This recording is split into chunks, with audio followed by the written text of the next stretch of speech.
Hello guys, welcome back to my channel. Today we are going to discuss about how to open Niotron in your smartphone. Let's start. Open Chrome and search for Niotron.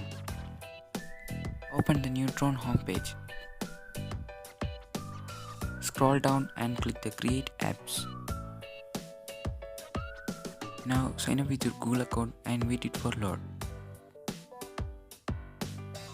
Scroll down and click the Create Apps button.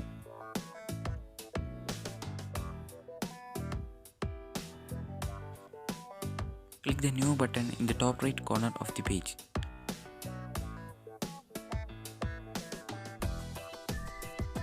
And select your template.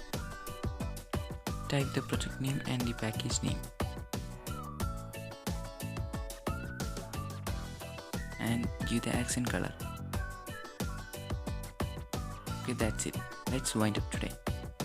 Subscribe my channel for the upcoming Niotron tutorials.